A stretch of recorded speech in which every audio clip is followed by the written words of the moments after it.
Hörmətli izləyicilər, biz Amasya Uyğurlar haqqındakı bu xəbərimiz haqqında Türkiyə Hacettepe Üniversiteti Tarix Fakültesi o'qituvchisi, shundaqla strategiya mutaxassisi doktor Erkin Akram bilan suhbat olib boramiz. O'zi Anqaradagi telefonimizda. Assalomu alaykum. Aleyküm ve selam. Doktor, oldi bilan ziyoratimizni qabul qilganligingiz uchun ko'p rahmat aytamiz. Men rahmat aytaman. Rahmat. Doktor, sizga ma'lum o'zingiz bilan qatnashdingiz bu yig'inga shu 28 va 29 noyabr kunlari Turkiyaning Amasya viloyatida shu Amasya Uyg'urlariniki ko'chib kelganligining 700-yilligi munosabati bilan bir muhokama yig'ini o'tkazildi bu yerda. Bu yerga boshqa so'zlug'ichi mutaxassislar qatnashgan bo'ldi. Oldi bilan men shu Amasya Uyg'urlari kim? Mushaqtilar bilan savol so'rasam, buni bildigan ekan.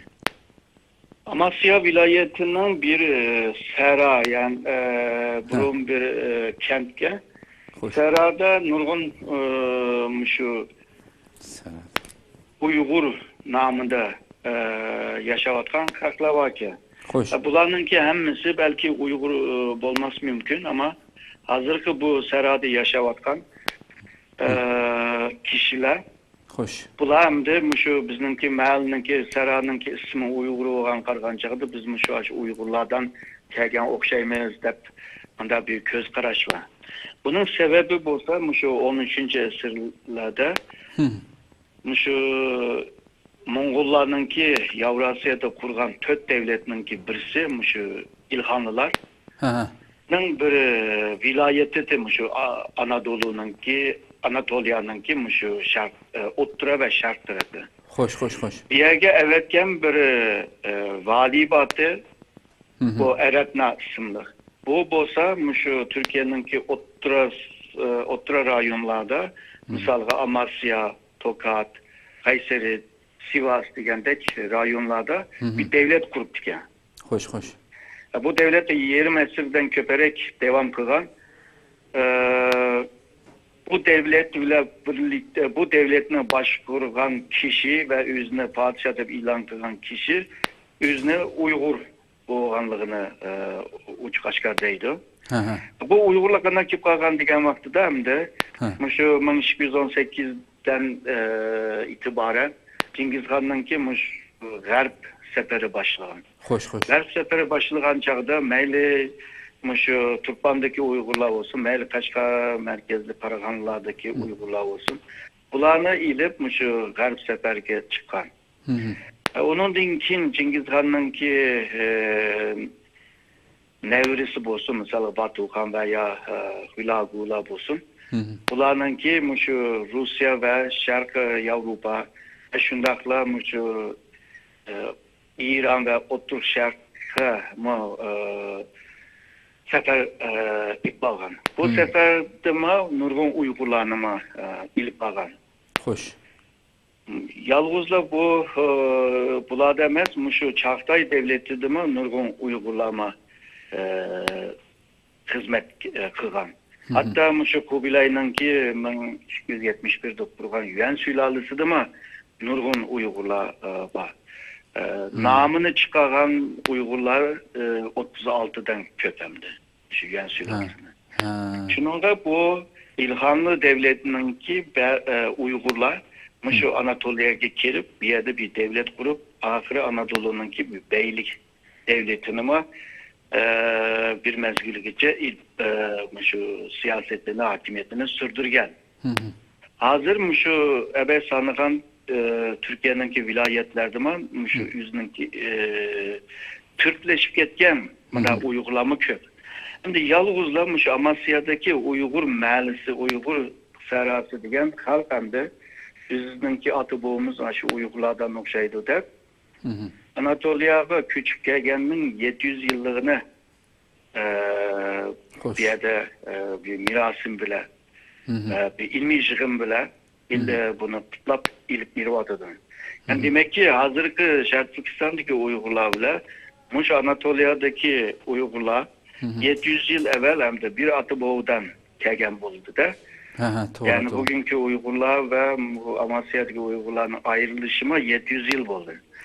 Bu da bunların ki jığınığı hem de bazı Uygur mütehassislerine katlaştı. Şundakla biz 700 yıldan kin yana birlikte cem bolganlygymyzni körsatgan bolduk endi. Ha. Hakikaten hem de siz degenigen bu Uygurlarnınki mesela bunçuvala uzun yıllardan buyan yığında sözlengen temalardan mesela meyle tarihi cihetten bolsun, bu küç jaryanları, örüp adet, din, arkeologik kazılmalarının sayesinde etraflı yürütüp berildi depten bu yığında. Hem de bu yani ilgili sürülüşü mesela şu Uygurlar bilen Türkmenler hazırkı Uygur bazarıgamış Uygur kentiga miladiye 1326 yılı Uygur Hanesi Sultan Alauddin Aratna mezgilide uğurluşqı başlagan bolup ta ki hazırgacha müşaheden taşlap ketmesin özünün örüp adetlerinden saklap kalgan halette devamlaştırmakta degan haber dışına berilipti. Hem hazır sizge malum Türkiye'de nait meşhur nait ciddi halkının kızgın alkışıga erişip kuyulup atkan Diriliş Ertuğrul filmide mi mesela bu yerdeki filmde işletilgen kiyim keçekler bolsun mayli uyal çalgı asbaplar bolsun bütünlüğü Uygurların çalgı asbapları dutlardan tutun hamma işletilgen narsalar kiyim keçeklerninki atlasdan tatip işletilişi ama Sultan Alauddin yaqın şu en ahir kısımlarda Sultan Alauddin'ninki gaplar tilganlıp atıdı. Yani şu yani şu Uygurlar yani Uygur Xani depti bir adam Sultan Alauddin'ni. Bununla qanday alaqası var mesela? Şu tarixte mi filmde söylenip atkanmı şu tarihteki şu Uygurlarını göstermekçi mi? To'g'ri, bu filmdeki şahsiyet mi? Şu tarihteki şahsiyet bizde o'tgan.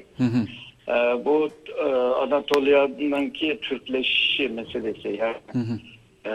Bir uzun müddet devam kılan bir mesele. Hoş. Şununla Uygurlar mı şunda kalan mı şu Oğuz boylar, Oğuz kabileleme nöbetiyle bir yere Akak'ın tegeşke bu Anatolia Türkleşken oldu.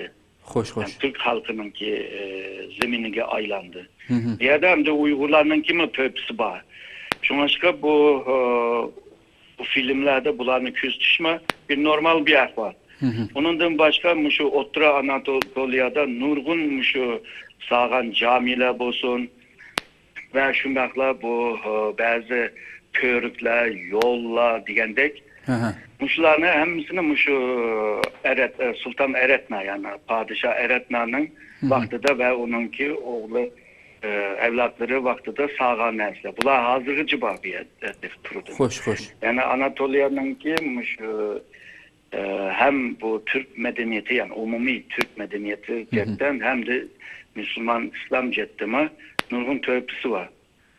Bu sebeple Türkiye tarihi diyen vaktida Sultan Eretna çokum bölüm bile anlatıdı hem de. Filmlerde bunun yer bir iş mi? Hem de bu ahval karganda normal bozuldu. Hem de bir iş lazım hem de. Yani bir sual sorsam şu mesela filmde Türkmen boyları da mesela deydi o mesela Ertuğrul'unki ne olsun Türkmen obası da bu Türkmen diyen gap hazırki etnik milli düşüncede hazırki Türkmenlerini Türkmenistan'daki Türkmenlerini kösetmeydi o demem benim bilişimce. Ben Türk diyenle bildiremdi ve çünkü Türkmen diyen bile mesela bizim Şarkı Türkistan'da tarihten bu yan mesela hazırki devirde mi Türkmen Türk boylarının içinde Türkmenler yok mesela. Başka Kazak, Kırgız hemmesi boy yaşayatkan bizim vatanda. Ama Türkmenlerini hiç anlap bakmadık Türkmenlerin bir rayonda yaşaydıqanlığını. Bularınki Ertuğrul'un filminde mesela şu Şarkı Türkistan'dan köçüp çıkanlığı Çingiz Han'ınki zulüm uçurap kelgenlikten ibaret vakalikler sözlündü mesela. Bu tilg'ilnib atkan Türkmen obası o bu degan gap hazırki Türkmen milletini ko'rsatmaydi o değil mi? Siz ko'rsatmaydi. Bu şu 10. asırgacha Xo'sh. Şu Kaspiyal dengizininki şark taraftan Aral Kölgacha Mişede şu Oğuz kavimler yaşattı. Xo'sh. Şundakla bugünkü Özbekistan'da, Şark Türkistan'da bu etrafta mı Oğuzlar yaşattı. Oğuz şu Türkiye halklarının içinde en sağını cetten en köp olan kavimler bular. Uygur devletini mi şu asasen Oğuzlar, Oğuz kavimler teşkil kılıdı emni. Xo'sh. Uygur devleti yıkılgandan keyin 840'da. Nurgun Oğuzlar şu O'rta Asiyaga yeyilip keldi. Xo'sh. Ama ben hazır degan bu Özbekistan ve Şark Türkistan'daki Oğuzlar bular Müslüman buluşqa başlaydı. Misalga Sadık Buğrakan'dan ki Müslüman buluşu bile bir doğdular 20 bin çadırlık Türk halkı Müslüman buludu diyedi. Hoş. Ama ben diyen Kaspil Denizi'nin şarkı ve Aral Kölögece boğan bu rayondakiler bir Müslüman bulamaydı. Bu rayondaki